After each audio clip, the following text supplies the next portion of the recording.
Okay, we're recording. Great. Okay. All Now right, ready? Yeah. All right, broadcast.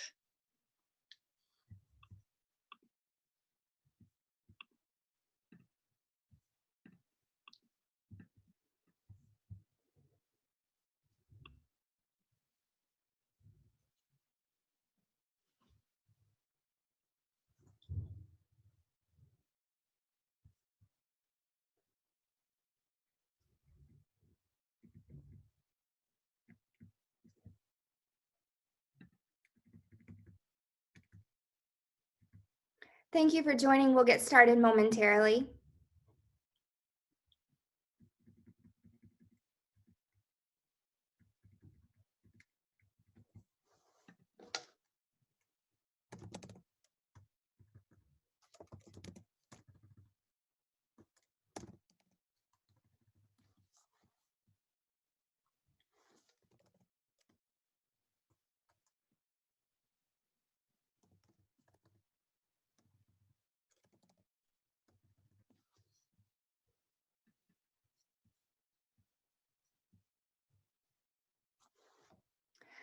Thank you for attending today's briefing on a new poll covering an issue that North Carolina voters consider, as the new poll numbers show, the most important matter of the 2020 election.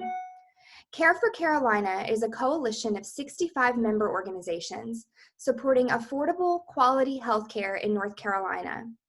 Our members include patient advocates, health providers, economic development organizations, and child and family advocates across the state. Please visit careforcarolina.com. That's care, the number 4, carolina.com to learn more and sign up for updates and find our social media handles. Please follow us on Twitter and Facebook at Care for Carolina. The coverage gap refers to people who earn too much to qualify for Medicaid, but not enough to get help in the private insurance marketplace. Prior to COVID-19, the Kaiser Family Foundation estimated that if North Carolina closed its coverage gap, over 400,000 North Carolinians would gain access to health insurance. Now, in the midst of the health and economic havoc wrought by the COVID-19 pandemic, Kaiser Family Foundation reports that the number has grown by well over 200,000. Care for Carolina commissioned this poll to help guide policy discussions to close the coverage gap. Dee Stewart of the Stewart Group conducted the poll. Dee previously polled North Carolina voters on the same subject in February 2019 and May 2019. And with that, Dee, please take us through the methodology and key findings. Thank you. The methodology is that we polled about 612 voters in North Carolina. We were able to reach those voters during the days of August the 26th and 27th. And we have a plus or minus 3.96 margin of error in this survey. I need to pull up the slide deck here so I can look. Harper Polling was our polling partner. So this was a collaboration between the Stewart Group and Harper Polling. And it was conducted in August, and I'm happy to present the results now.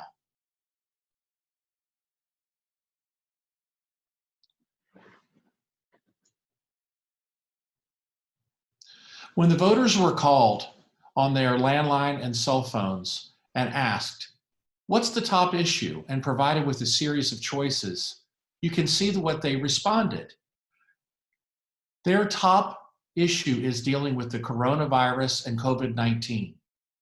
The second most mentioned issue is unemployment and jobs. And civil unrest and social justice issues finished third, along with education at 13% each. Many of the other issues trailed, although healthcare was also mentioned as the fifth place issue. When you add healthcare at 8% to dealing with coronavirus, COVID-19 at 28%, you have 36% of voters who are thinking about either COVID or healthcare as the top issue, and that's very significant. A very interesting question we asked was, has the COVID-19 pandemic made you more concerned about you and your family's access to quality, affordable healthcare? This is a very personal question, and you could look at it one of two ways. The way I look at it is that 1 in 3 North Carolinians are concerned about them and their families' access to affordable, quality healthcare. 1 in 3. 63% said no, but 34% said yes.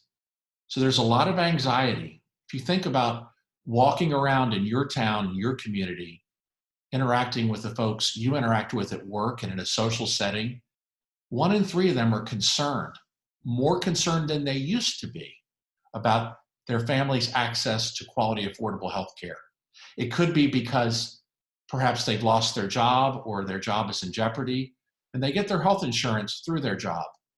It could be for any number of reasons, but 1 in 3 of our fellow North Carolinians are more concerned about keeping quality, affordable health care than they were prior to the pandemic.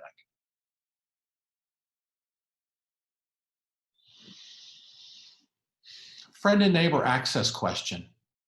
The question was, do you know someone, a friend, a neighbor, a relative, struggling with being unable to afford health care? 44% of voters say they know someone struggling with affording health care. Think of that. Almost 1 in 2 of our fellow North Carolinians know someone, a friend, maybe a distant family member, a neighbor, that are struggling with access to affordable health care. Now, there is a little bit of a difference between some of the subgroups, the political parties. The Democrats, 54% of them know someone struggling with this access to care. 41% of unaffiliated voters know someone who's struggling to afford health care. 35% of Republicans know someone who's struggling to afford health care. So Republicans are the least likely to know someone, but even them, it's more than 1 in 3. A majority of healthcare industry workers know someone struggling to afford health care, 53%. And of course, lower income respondents are more likely to know someone in this situation. 44%, that's a very high number. It shows again that folks in North Carolina are concerned about access to healthcare for them and for their friends and neighbors.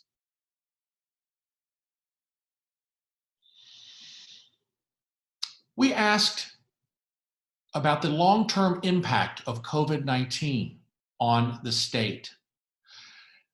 North Carolina has reported about 157,000 cases of COVID-19 and sadly, more than 2,500 deaths.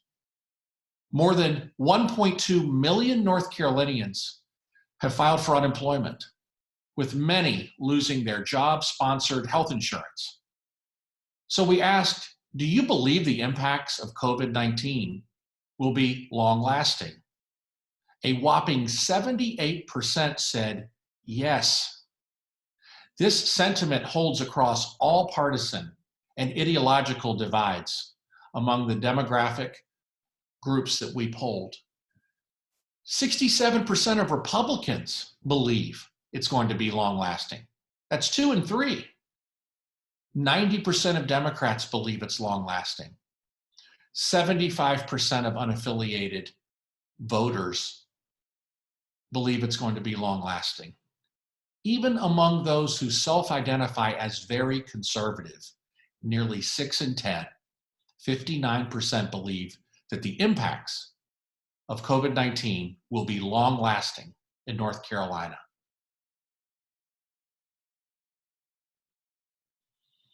Now we're getting into Medicaid. We wanted to know what the people of North Carolina thought about Medicaid. What was their opinion?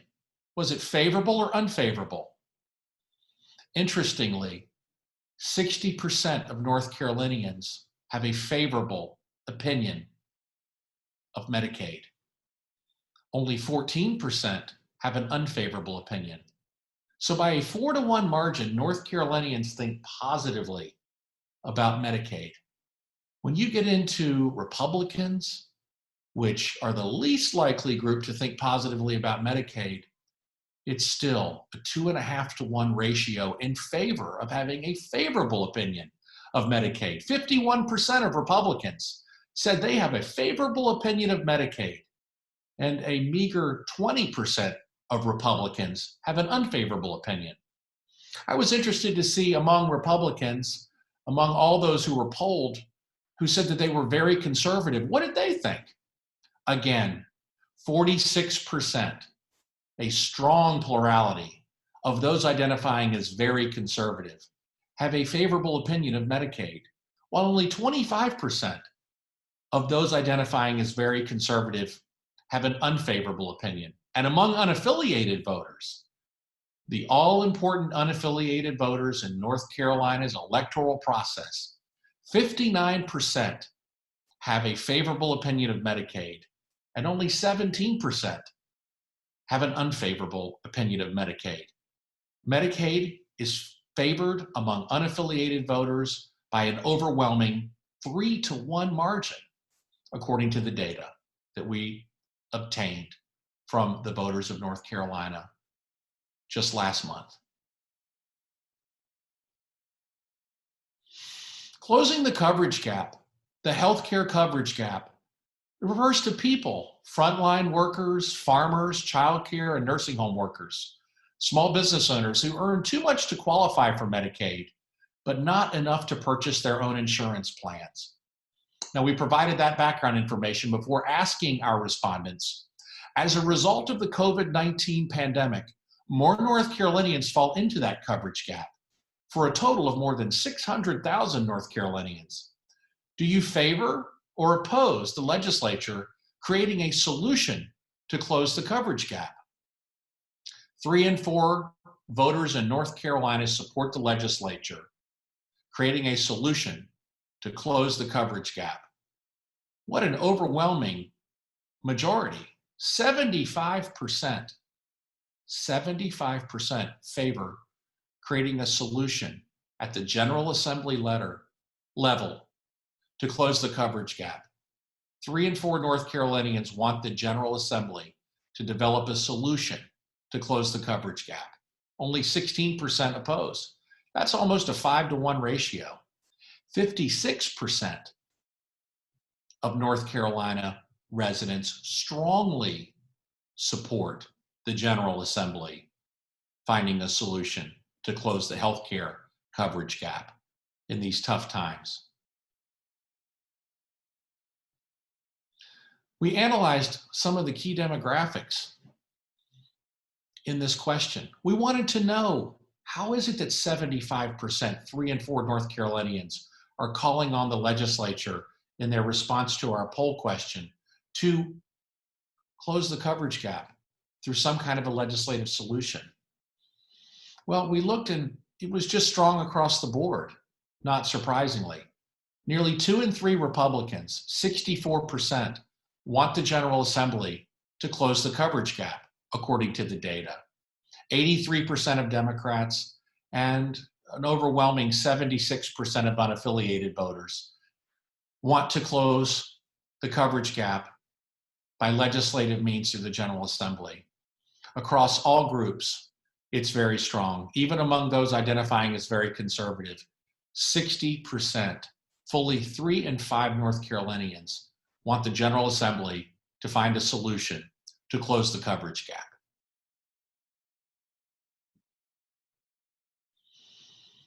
We asked another question that's related to COVID-19 impact and coverage gap.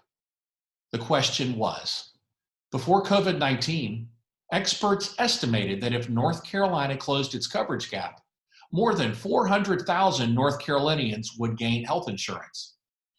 But since the pandemic hit, that number has risen to over 600,000. An estimated 178,000 additional North Carolinians now fall in the healthcare coverage gap. Knowing this, are you more likely or less likely to favor solutions to close the coverage gap. Here's what we found. 74% are more likely. Only 14% are less likely. That's an overwhelming finding. Again, across all groups, in all areas, among all demographics, it's an overwhelming answer, more likely. Medicaid expansion opinion. Nearly 80% of registered North Carolina voters support expanding Medicaid, including a majority who strongly favor. This is, again, a very, very strong question as it relates to public opinion on expanding Medicaid. The way we asked the question was designed to minimize bias, and it was designed to get a real answer from folks where they are at this snapshot in time. That's what all polling is. All polling is essentially a snapshot in time. It's designed to draw out the way people really believe at the moment that they're asked. So we asked them, Medicaid is a federal health insurance program for low-income adults, seniors, children, and people with disabilities. Would you favor or oppose the state of North Carolina expanding Medicaid so that more people can qualify, helping to close the coverage gap? Again, nearly 80%, 77%, nearly 8 in 10 North Carolinians support expanding Medicaid, including a very strong majority of 57% who strongly favor expanding Medicaid. Now, we have the benefit of conducting a poll a year and a half ago. I was involved in managing that project where we asked the same question. And a year and a half ago, in February of 2019, 72% of North Carolinians supported expanding Medicaid. 21% a year and a half ago opposed expanding Medicaid. So North Carolinians a year and a half ago were 3.5 to 1 in favor of expanding Medicaid. If you look over on the right side of the graphic, you can see what happened this year when we asked in August of 2020, the same question. Support for expanding Medicaid in North Carolina has grown by a net plus 9% just since last year. 77% of North Carolinians now want to expand Medicaid. So that has gone up by 5 points. Now only 17% of North Carolinians oppose expanding Medicaid. That number has decreased by 4 points. So you could attribute it to COVID-19. You could attribute it perhaps to a rising unemployment rate. You could attribute it to rising cost of health care in this country. Whatever the reason, more North Carolinians than ever, an increase over last year, support expanding Medicaid, according to the data.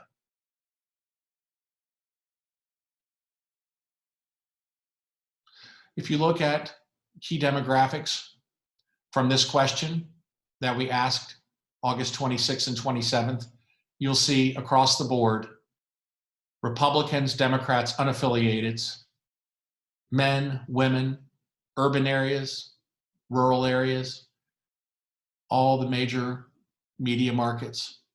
You see monolithic support for expanding Medicaid.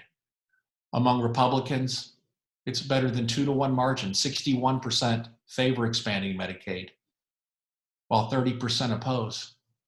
If you look at the unaffiliated voters, it's an overwhelming majority. 75% of unaffiliated voters want to expand Medicaid, while only 19% oppose expanding Medicaid. And among those who are very conservative, huge majority, 64% 58% want to expand Medicaid, while a much smaller 36% oppose expanding Medicaid among those who identify as very conservative. Now, we wanted to know, how important is this issue going to be in the upcoming elections?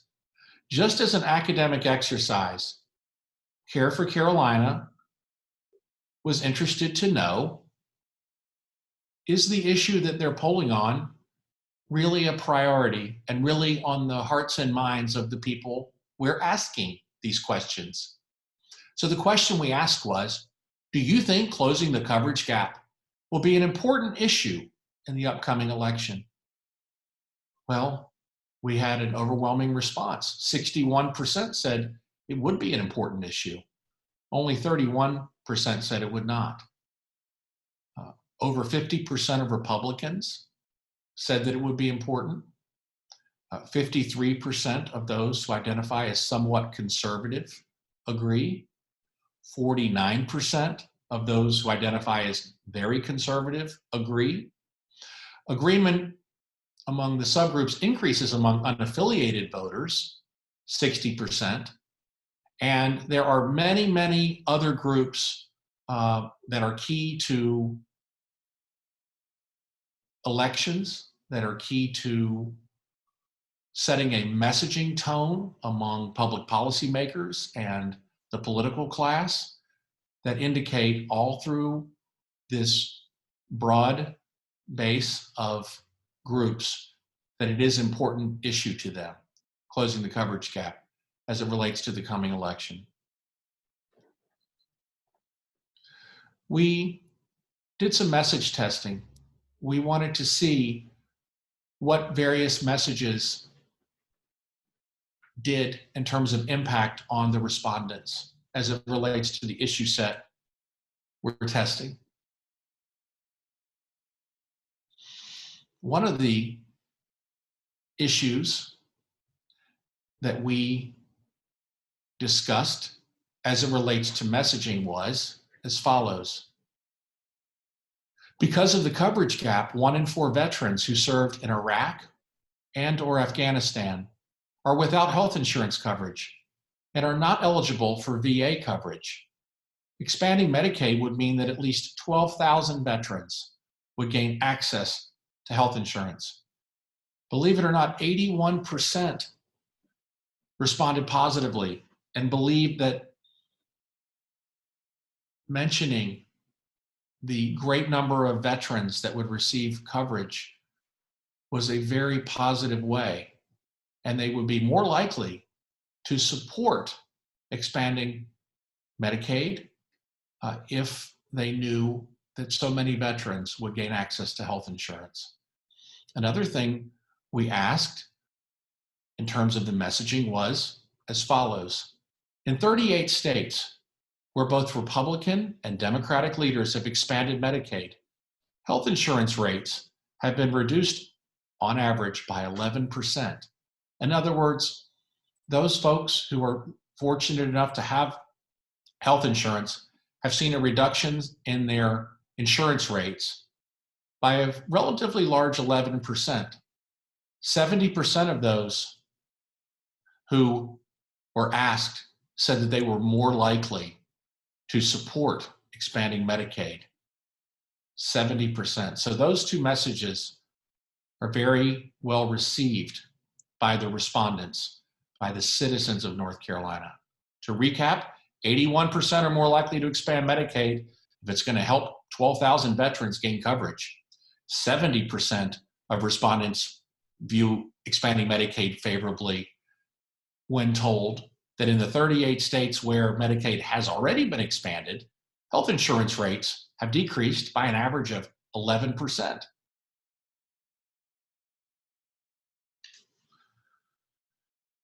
This table on the slide shows the percentage of likely voters who are much more likely to support the Medicaid expansion after hearing each message among key demographics. So this refers to the previous slide the one I just went over as it relates to the veterans issue and the health insurance rate decreases. Focusing on intensity illustrates the variation in effectiveness of these messages. The green highlight is the top message for that column demographic. The veterans message finds the most widespread appeal, making majorities of voters across key demographic breaks much more likely to support Medicaid expansion. The private insurance impact message is particularly effective with respondents who have employer-based private insurance, with 78% much more likely and 58% much more likely. You can look at those groups and just sort of see across that table how many are much more likely. Among the veterans message, even Republicans at 55% are much more likely to support Medicaid expansion. Among unaffiliateds with a veterans message, 68% are much more likely. Among very conservative with the veterans message, 58% are much more likely. The private insurance message also gets traction with many key groups. 54% of unaffiliated voters are much more likely when they know that their insurance rates are likely to go down by expanding Medicaid. If you look at women who often hold the key to many elections in North Carolina, 59% are much more likely to support expanding Medicaid when they know that the insurance rates typically decrease by 11%, as evidenced by results from around the country where Medicaid has been expanded in 38 states. Fascinating numbers, very interesting. And the other one I would just draw your attention to is all the way on the right-hand side of the graphic. 4 of 4. That means the most active voters. They have voted in 4 of the past 4 elections. They almost never miss voting. And 68% of those folks who are going to vote every time support expanding Medicaid when told that it's going to cover more veterans. 54% of those folks who always vote say that they are more likely to support expanding Medicaid if they know that insurance rates are going to be decreased by 11%. We also tested some negative messages about expanding Medicaid. We wanted to see, by giving some of the arguments against expanding Medicaid, what public opinion would be about it. So we asked the following questions with these messaging points. While the federal government is paying 90% for the program, the U.S. has a nearly $27 trillion national debt, and Congress could decide at any time to stop paying, leaving North Carolina taxpayers to foot the entire bill. Still, 43% still, in spite of hearing that message, support expanding Medicaid, while only 39% then oppose expanding Medicaid. We also asked, if North Carolina expands Medicaid, the state will be forced to run the program according to Washington mandates. The last thing we need is politicians and bureaucrats from Washington, D.C. dictating how we provide health care in our state.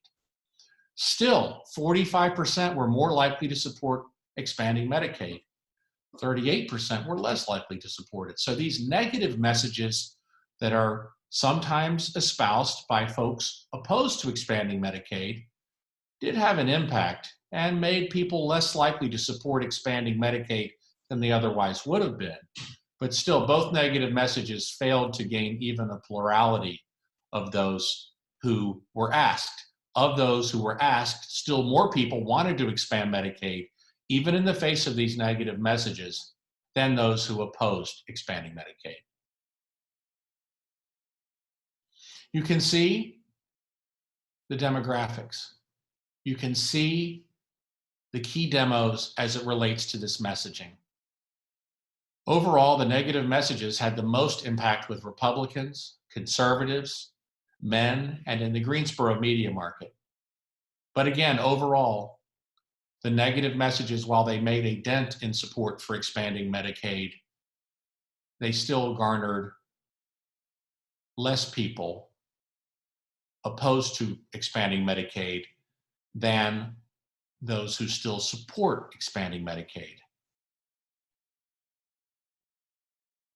So we've given the voters in our statewide survey of 612 respondents, we've given them messaging in favor and opposed to expanding Medicaid. We've given them positives of expanding Medicaid and negative narratives of expanding Medicaid.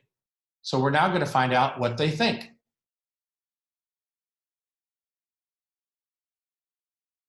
Initially, 77% supported expanding Medicaid prior to us giving them the messaging, positive and negative, about doing so. 17% opposed. As you can see, once both sides of the story were told, public opinion remained almost the same. 74% continue to support expanding Medicaid, even after being told the additional arguments from both sides of the issue, and only 21% oppose expanding Medicaid. That tells me it's a pretty firm majority, pretty firm in its overwhelming nature and in its monolithic composition across the board, regardless of what arguments are made on both sides.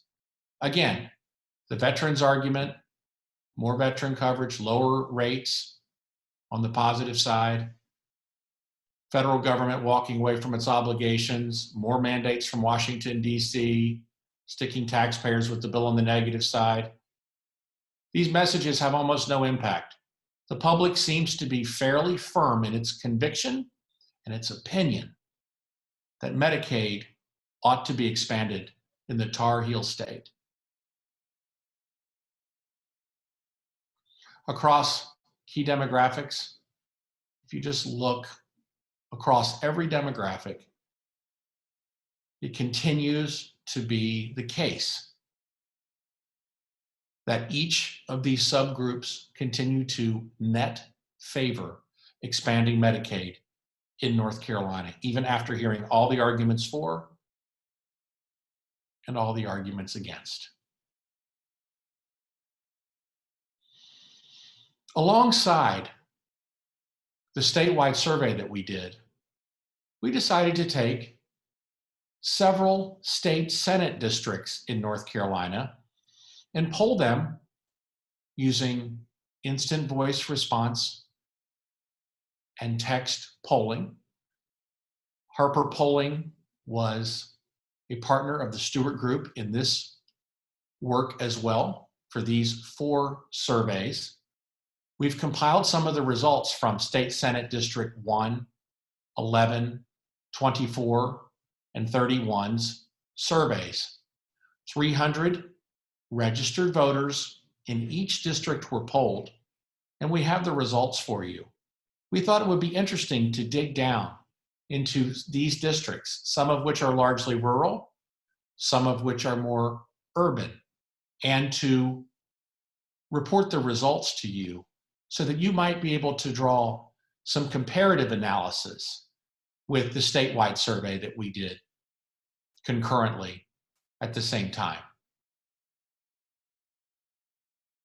The sample size for each survey was 300 voters, as I mentioned. The margin of error was plus or minus 5.64%.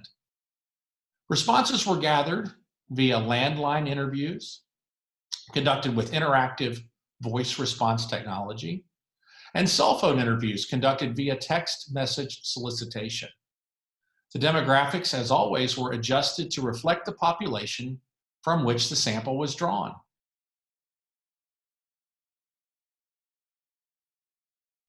Closing the coverage gap, you can look at all 4 Senate districts, and you can see that substantial majorities of voters in each state Senate district support a legislative solution to close the coverage gap.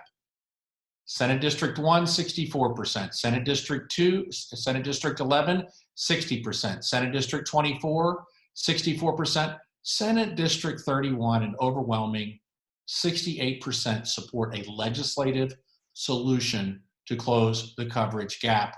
These are overwhelming majorities in each case, somewhere between 3-to-1 and 4-to-1 ratios, huge majorities across the board in all 4 districts. We also looked at Medicaid expansion in all 4 districts. Voters in the 4 Senate districts we tested are even stronger in their support for expanding Medicaid in order to help close the coverage gap. 70% in District 1, 63% in District 11, 70% in District 24, 69% in District 31. Overwhelming majorities want to expand Medicaid in all 4 of the state Senate districts we tested.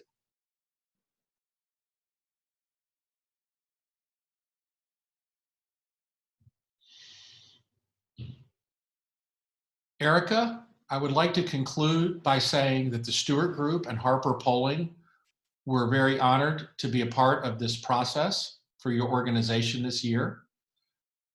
We believe that the questionnaire that we formulated really got to the heart of the issues that you were studying and that your members were interested in. We appreciate the opportunity to help minimize bias and get to the heart of the answers you were seeking.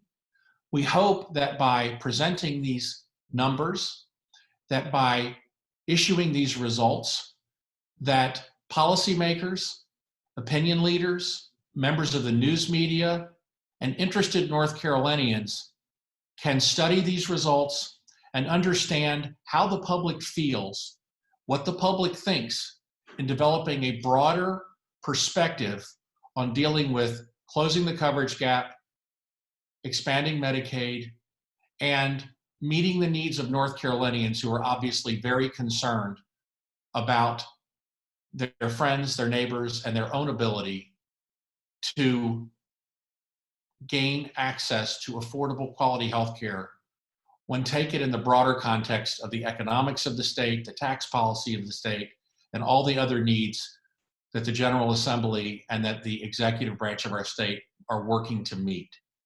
Thank you again.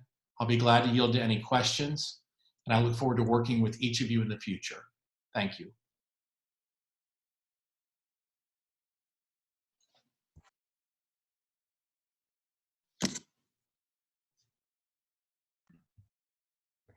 Thank you, Dee. We will open it up for questions. If you are a reporter and would like to ask a question, please type the name of your news source into the question and answer bar, and Haley will call on you and unmute your line to ask those questions. We'll give it a moment for we'll give it a moment to allow for those questions to come in.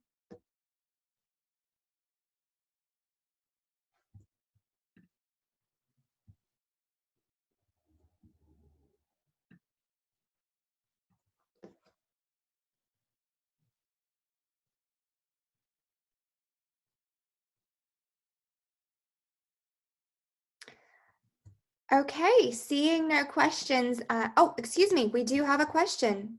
Haley, I'll pass it to you. All right, we have Rose Hoban with NC Health News. Rose, you should have the ability to speak.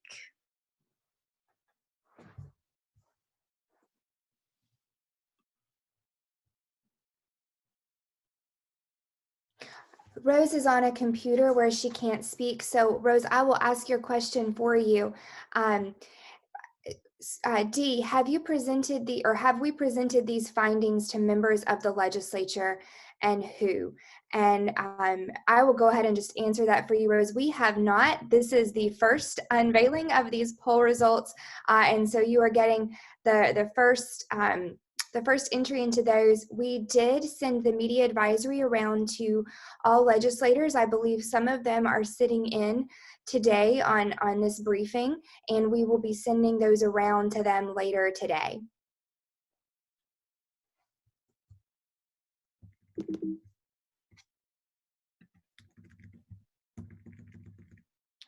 And it looks like Rose has another question that I will read for her as well, which is, why did you choose those Senate districts that you polled separately? So Dee, I'm happy to answer this I'm again. happy, I'm happy to do that. Yeah, Great. Rose, that's a great question. We thought that it was a very good, broad sample of districts across the state. We thought it represented urban and it represented rural. We thought it represented a very diverse set of areas, East, Piedmont, and Central North Carolina. And we believe that those districts, really carried out their results in a way that really showed the consistency underlying the public opinion on these issues throughout the state.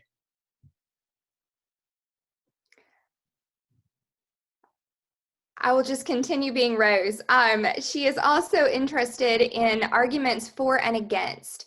Did you let people know that the feds would be picking up 90% of the tab for the expansion population? Dee? Yes. One of the questions that was actually in our survey did mention that. And that was a question we did not feature in our presentation today. So they were aware. But of course, they were also aware, because of the negative messaging question we asked, that those folks were aware that the federal government could at any time stop paying the 90%. And we saw that that really didn't move the numbers against expanding Medicaid. If anything, it demonstrated a strong, resilient support among all the respondents who had previously, almost all the respondents who had previously agreed that they wanted to support expanding Medicaid, continued to say that they wanted to support expanding Medicaid, even after learning that the federal government could in fact pull that funding of those 90% of the resources needed to expand Medicaid. So we told it to them kind of both ways. Earlier we mentioned to them that that's how it was paid for. And then later we mentioned, well, it could be taken away, because often opponents to expanding Medicaid have pretty effectively, I would say, made the argument that those funds could be taken away. That argument really doesn't hold much water with many North Carolinians who want to support expanding Medicaid. An additional follow-up from Rose. Was there an opportunity for respondents to give qualitative reactions or comments? If so, were there any of interest? We did not have any open-ended questions. Polling is expensive. I'll go ahead and let you in on that. It's expensive to do polling now. People are on the go. It's really hard to get them at home. It's hard to get them to answer their phones. And so the price of polling has gone up. And one of the ways you can drive up your polling cost is to have open-ended questions. So what we attempted to do, and I think rather successfully, was to craft a questionnaire that would really get to the heart of not only the quantitative side of public opinion, but also the qualitative side in terms of the intensity of support, intensity of opposition, and really presenting things in an overall sort of holistic way so that the voters could think about how they were answering in a very in-depth manner. And so, no, we didn't ask any open-ended questions, but we really think we got to the heart of how folks feel. And I think that's reflected in just the overwhelming monolithic results we got in favor of closing the coverage gap and in favor of expanded Medicaid.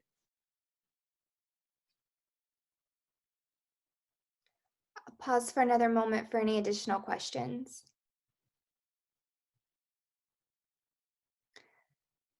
Another from Rose. I'm noting that some of those Senate districts are somewhat competitive.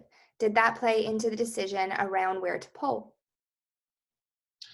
Rose, thanks so much for asking this question. Obviously, everyone on this Zoom follows the General Assembly and follows the policy-making process, but this poll was just about gathering data. It was not about politics.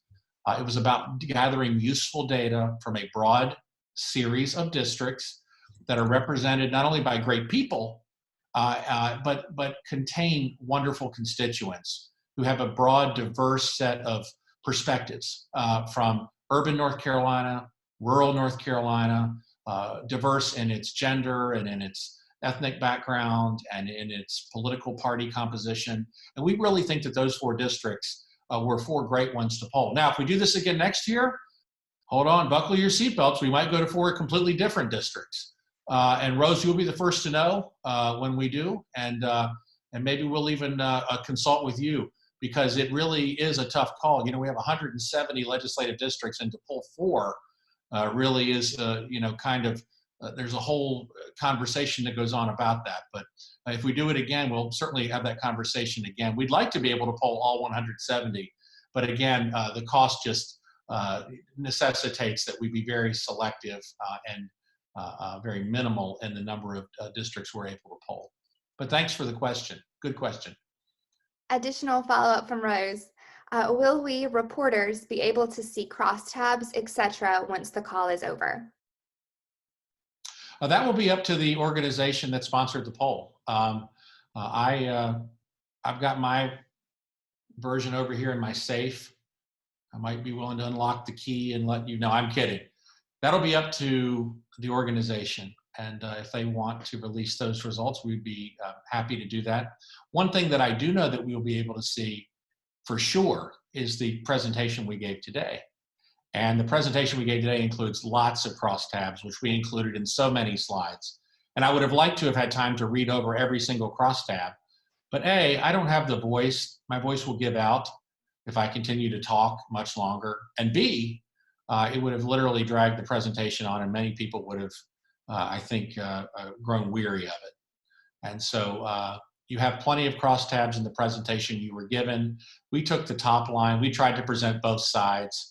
And I think that the presentation that you have, that's available for public distribution, will suffice in terms of top line and in terms of crosstabs. The other stuff that we have really was boring and was not as instructive, and really just wouldn't have added much to the overall flavor of the results that we gained. What I can tell you is that we listed all of the key points, both in the top line form and in the crosstab form.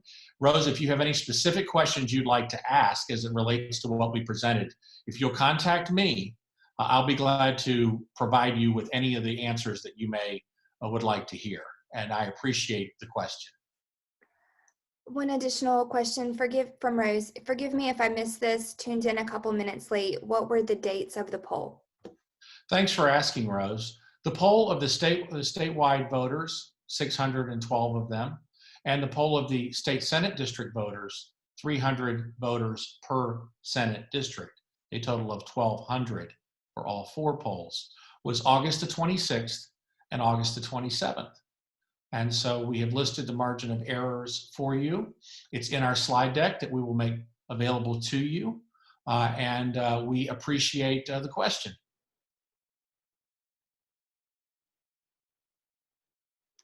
I'll pause again to see if we have any additional questions.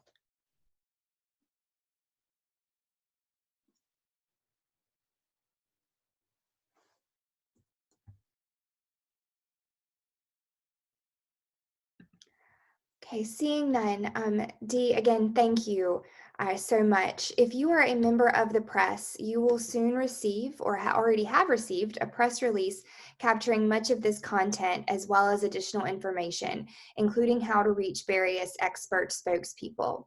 Thank you to everyone who made this poll possible, everyone in North Carolina working to close the gap, everyone who attended this web briefing.